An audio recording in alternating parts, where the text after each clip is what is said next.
अस्सलाम वालेकुम नाज़रीन, GNN डिजिटल मीडिया में खुश आमदीद। तुर्की के सदर रजब तैयब एर्दोगान हमेशा से पाकिस्तान में मकबूल रहे, लेकिन 2015 में अस्करी बगावत के खिलाफ कामयाबी से नबर्रुत अस्मा होने के बाद उनकी मकबूलियत में बेपनाह इजाफा हुआ और बिलखसूस मुल्क की बड़ी आबादी उन्हें अपना हीरो समझती है और बहुत से लोगों को एर्दोगान की शख्सियत में एक निजात दहिंदा नजर आता है। सोशल मीडिया पर आजकल काफी वीडियोस और पोस्टें नजर आती हैं जिनमें टर्की की आजादी और एक मुआहदे का काफी तस्करा किया जाता है। किया सराहियां की जा रही हैं कि साल 2023 में साबका खिलाफत उस्मानिया और मगरबी ताकतों के मबैन होने वाला मुआहदा लौज़ान खत्म होने जा रहा है और टर्की बहुत सी आजादियां और इख्तियारात वापस हासिल कर लेगा। मुआहदा लौज़ान के मुताबिक टर्की अपनी सरजमी से मादनियात और खासकर पेट्रोलियम नहीं निकाल सकता। मुआहदा खत्म होने के बाद टर्की पेट्रोल और मादनियात निकालना शुरू करेगा और एक आलमी ताकत का दर्जा हासिल कर लेगा। और ये भी कहा जा रहा है कि साल 2023 में टर्की सऊदी अरब में हजाज के इलाके पे अपना दावा करेगा और शायद सऊदी अरब पर दोबारा टर्की की हुकूमत होगी।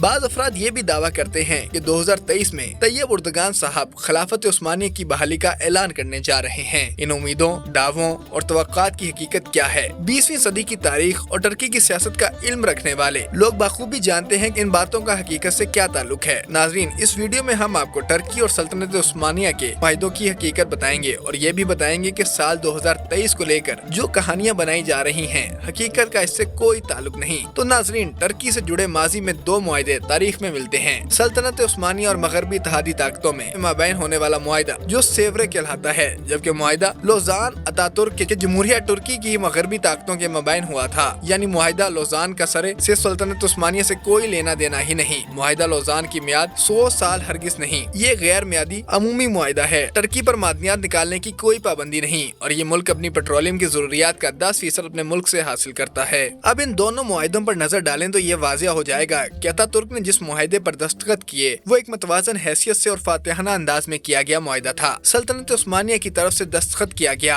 मुआहदा सेवरे दर हकीकत एक फौजी और सियासी शिकस्त की दस्तावेज थी, जिसे अतातुर्क ने मैदान कारजार में यूनान, फ्रांस, बरतानिया, रूस और अतालवी अफवाज को शिकस्त देने के बाद मुस्तरद कर दिया था और एक नया मतवाजन मुआहदा वजूद में आया जिसे लौज़ान कहा जाता है। मुआहदा सेवरे की बात करें तो ये 10 अगस्त 1920 को तय पाया, जिसके मुताबिक सल्तनत उस्मानिया के सरहदात का तयन किया गया, जिसमें सल्तनत उस्मानिया का रकबा मौजूदा तुर्की के रकबे से कम था। मुतादिद जज़ायर जैसे जजीरा, अमरोज वगैरह यूनान के हवाले कर दिए गए। टर्की अस्करी तौर पर इटली, फ्रांस और बरतानिया के ज़ेरे कब्जा आ गया। सल्तनत उस्मानिया की साबका वलायत इराक और मिस्र बरतानिया के कब्जे में, शाम, तेवनस और अलजायर फ्रांस के कब्जे में और लिबिया इटली के कब्जे में चले गए। सऊदी अरब शरीफ मक्का के ज़ेरे तसल्लुत सल्तनत हिजाज करार पाई। अबनाए बासफोरस के लिए एक ताकतवर कमीशन कायम किया गया जिसमें तमाम इख्तियारात मगरबी ताकतों के हाथ में दिए गए। इस कमीशन को एक पुलिस फोर्स बनाने का इख्तियार दिया गया जिसके अफसर मगरबी मुल्कों से लिए जाने करार पाए। इसी कमीशन ने आबनाए बासफोरस का बराए नाम महसूल वसूल करना था। टर्की के तमाम माली वसाइल 3 मगरबी मुल्कों बरतानिया, फ्रांस और इटली के कब्जे में होंगे। टर्की का बजट उन्हें ताकतों की तरफ से बनाए गए मालियाती कमीशन की मंजूरी से अमल में आएगा। तमाम टैक्सेस का निफाज भी इस साम्राज्य मालियाती कमीशन की मंजूरी से होगा। उस्मानी सल्तनत 700 से ज्यादा मुहाफिज नहीं रख सकते। मुल्क की मजमूई अस्करी ताकत की तादाद 50,000 नफूस से ज्यादा न होगी। इन एहलकारों को सिर्फ बंदूकें और बाज को मशीन गनें दी जाएंगी। इसके अलावा कोई असला नहीं रखा जा सकता। उनकी बुनियादी जिम्मेदारियां मुल्क के अंदरूनी मामलात की देखभाल और दाखिली अमनो अमान का कयाम होगा। टर्की की बहरिया को सिर्फ 6 टारपीडो कश्तियां और 7 छोटी कश्तियां रखने की इजाजत होगी। उस्मानी सल्तनत को जंगी, बहरी या फिजाई जहाज बनाने या खरीदने की इजाजत नहीं होगी। जो बहरी या हवाई जहाज टर्की के पास काबिल इस्तेमाल या काबिल मुरम्मत हों या जेर तामीर हालत में मौजूद हों, तमाम 6 माह के अंदर इत्तेहादियों की बंदरगाहों पर अपने खर्चों पर पहुंचाने होंगे। तमाम असला बारूद भी इत्तेहादियों के हवाले करना होगा। टर्की कोई फजाइया रखने का मजाज नहीं होगा। टर्की बाशिंदे किसी दूसरे मुल्क की फौज में भी ना मुलाजमत कर सकेंगे, ना ही तरबियत हासिल कर सकेंगे। जर्मनी से हासिल किए गए जहाज, हथियारों और असला अपने खर्च पर इत्तेहादियों की बंदरगाहों तक पहुँचाना होगा। ये तो था मुआहदा सेवरे। अब हम मुआहदा लौज़ान के चीदा निकात का जायजा लेते हैं। ये मुआहदा टर्की की कामयाब जंग आजादी और खिलाफत के खात्मे के बाद अगस्त 2023 को नाफिजुल अमल हुआ। मुआहदा معاہدہ لوزان 24 جولائی 1923 کو ترکی کی فتح کے بعد طے پایا۔ یہ معاہدہ سیورے کے مقابلے میں مختصر تھا، اس میں صرف 143 دفعات شامل ہیں، جبکہ معاہدہ سیورے میں 443 دفعات شامل تھیں۔ معاہدہ لوزان کے میں